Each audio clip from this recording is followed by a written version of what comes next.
Bike parking ঘিরে ধুন্ধুমার অবস্থা। সোনারপুরের দোলতলায় দুপক্ষের মধ্যে বচসা, রড, উইকেট, লাঠি নিয়ে হামলার অভিযোগ। ছবি দেখুন আগে।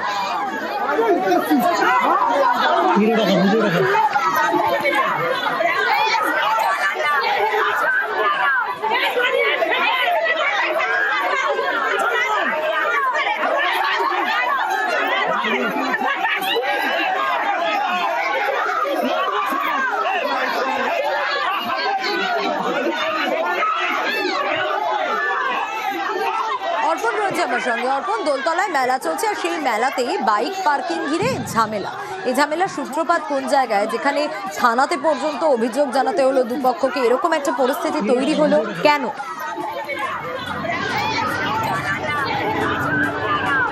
দেখো, যারা অভিযোগ করছেন তাদের যেটা অভিযোগ যে তাদেরই দোলতলা এলাকারই এক যুবক, তিনি বাইক নিয়ে আসছিলেন এবং সেখানে বাইক রাখাকে কেন্দ্র করে এই বচসা শুরু হয়। প্রথমে বাইক নিয়ে পাড়ার মধ্যে প্রবেশ করতে দেওয়া হচ্ছিল না বলে অভিযোগ, এবং তখন একটা ঝামেলা হয়। তারপরে সেই ঝামেলা কিছু সময় পর যেটা অভিযোগ করা হচ্ছে যে যারা বাইক নিয়ে পার্কিংয়ে রাখার কথা বলছিল তারাই সেখানে আসে এবং সেখানে এসে বেধড়ক মারধর শুরু করে। এই মারধরে যখন এলাকার যারা মহিলা রয়েছেন তারা গিয়ে বাধা দেন, তাদেরকেও বেধড়ক মারধর করা হয়। এই ঘটনায় বেশ কয়েকজন জখম হন। এই ঘটনাকে কেন্দ্র করে ব্যাপক চাঞ্চল্য ছড়ায়। এই ঘটনাকে কেন্দ্র করে দুই পক্ষই আহত এবং যারা হামলা করেছে দুই পক্ষই সোনারপুর থানায় লিখিত অভিযোগ দায়ের করে এবং পরিস্থিতি নিয়ন্ত্রণে রাখতে দোলতলা এলাকায় পুলিশ পিকেট বসানো হয়েছে এবং নিয়ন্ত্রণে আনার জন্য পুলিশ পিকেটও বসানো হয়েছে। বেশ, দোলের মেলা সামনে মোড়ের মাথায়, ওখানে মুনার কিছু ছেলেরা তারা ওখানে সাইকেল রেখেছিল। এবার আমাদের পাড়ার একটা ছেলে বাইক নিয়ে ঢুকছিল, বাইক নিয়ে ঢোকাতে তাকে ওরা আটকায়। তার ছেলেটা বলে যে আমি পাড়ার ছেলে, আমি বাইক নিয়ে যাবো কেন? ওদের বক্তব্য বাইকটা এখানে রেখেই ওদের যেতে হবে। এই নিয়ে তো দুজনের মধ্যে একটা মতপার্থক্য, দ্বন্দ্ববৃন্দ হয়। রড, শাবল যে যেরকম পেরেছে অস্ত্র নিয়ে এসে যাচ্ছে তাই মেরেছে। তারপর আমরা পাড়ার মেয়ে বউরা ঠেকাতে গেছে, পাড়ার মেয়ে বউদেরকেও ধরে ধরে মেরেছে সবাইকে। সোনারপুর থানায় আমরা গেছিলাম, জিডি করেছি, কিন্তু ডাইরেক্ট এফআইআর নেয়নি।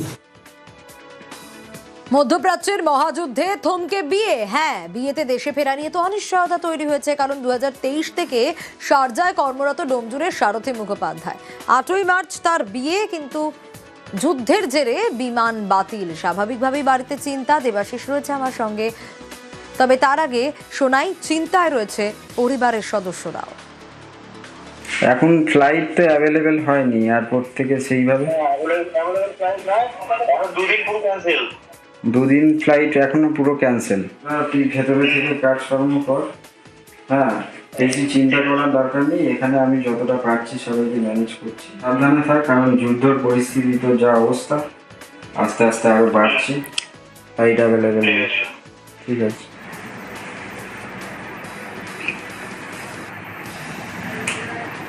দেবাশিস রয়েছে আমার সঙ্গে। দেবাশিস, স্বাভাবিকভাবেই চিন্তা হবে, কারণ মুখোপাধ্যায় পরিবারও ইতিমধ্যে চিন্তায় যে কি হবে, কারণ 8 তারিখ বিয়ে, 8 তারিখ তো আর বেশি দেরি নেই।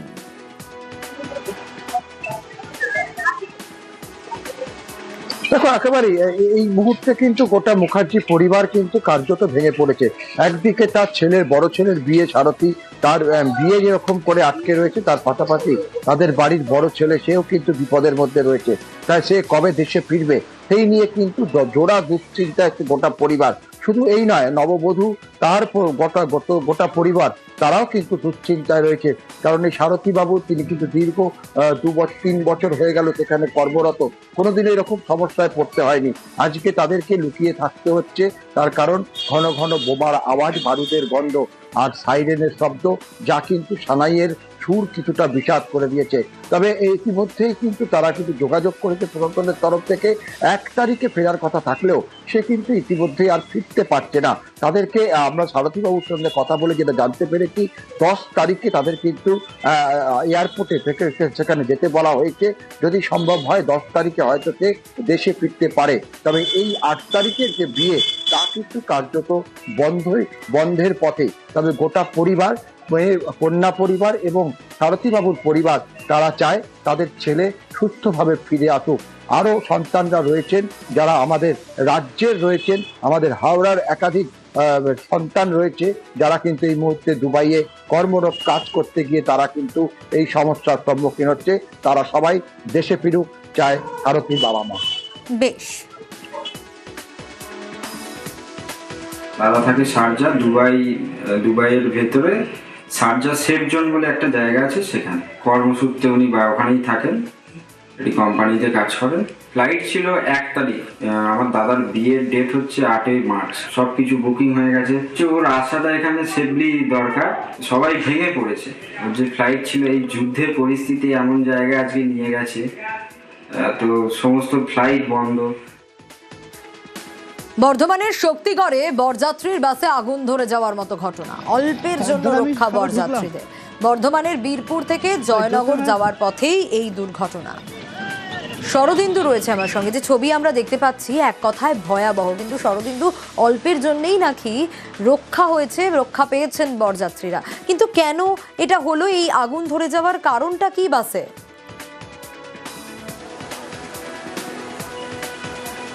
দেখো, বর্ধমানের শক্তিগড়ের যোধরাম এলাকার ঘটনা। 19 নম্বর জাতীয় সড়ক ধরে বাসটি জয়নগরের দিকে যাচ্ছিল এবং তখনই এক মোটরসাইকেল আরোহী সে চালকের দৃষ্টি আকর্ষণ করে যে বাসের পেছনের দিকে আগুন জ্বলছে। এরপরই বাসটি দাঁড় করানো হয় এবং যাত্রীদের নামানো পরই দাউ দাউ করে পুরো বাসটা জ্বলে যায় এবং দমকলের একটি ইঞ্জিন বেশ কিছুক্ষণের চেষ্টায় এই আগুন নিয়ন্ত্রণে আনে।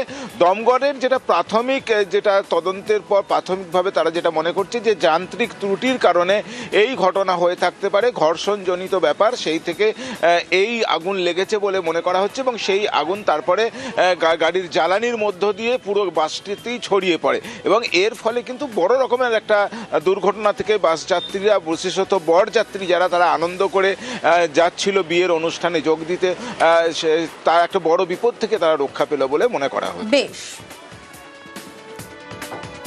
থেকে আমি যাবো জয়নগর, যে হঠাৎ গাড়িটা একটা আওয়াজ হয়, মনে হয় টায়ার পাংচার হয়েছে। মোটরসাইকেল ওয়ালা বলছে তোমার টায়ারে ধোঁয়া উঠেছে। যে দেখছি টায়ারে হালকা হালকা তখন ঝরেছি রাস্তা, ঠিক আছে। বালতিতে জল ছিল, বোতলে জল ছিল, সব নিয়ে বোতল জল দিয়েও তারপর তো নামাতে পারলাম। প্যাসেঞ্জার আপনার হাসপাতালে ছিল, প্যাসেঞ্জার সেফ করে সব নামিয়ে দিচ্ছে সবাই। প্রথম ভোটার তালিকা প্রকাশ হয়েছে আর সেখানে 18 জনের নাম বাদ চলে গেছে। কমিশনের বিরুদ্ধে সরব হয়েছে 6 পরিবার। কোথাকার এই ঘটনা? উত্তর 24 পরগনার স্বরূপনগরের দাসপাড়ায়। আরো বিস্তারিত এই বিষয়ে জানবো, অনুপম রয়েছে আমার সঙ্গে। অনুপম, 1971-এ নাকি তারা বাংলাদেশ থেকে ভারতে আসেন এবং তাদের নাকি এখন সব নথি রয়েছে, তারপরেও কেন এটা হলো?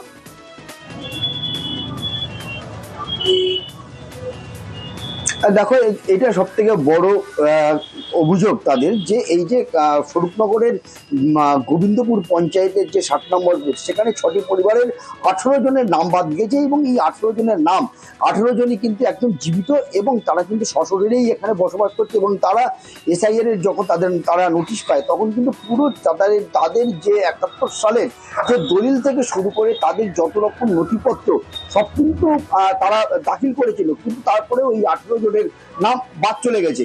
এতে কিন্তু এই যে 6টি পরিবার একদিকে যেমন ইলেকশন কমিশনের বিরুদ্ধে তাদের একটা ক্ষোভ উগড়ে দিচ্ছে, অন্যদিকে কিন্তু তারা রীতিমতো চিন্তিত। শুধু তারা চিন্তিত না এবং শুধু তারাই যে ক্ষোভ প্রকাশ করছে তা না, গ্রামের মানুষও কিন্তু ইলেকশন কমিশনের উপরে কিন্তু রীতিমতো ক্ষোভ প্রকাশ করছে যে এইরকম ভাবে যদি চলতে থাকে, সাধারণ মানুষ যদি হ্যারাসমেন্ট হতে থাকে, তাহলে সাধারণ মানুষ তাহলে কি হবে? বেশ,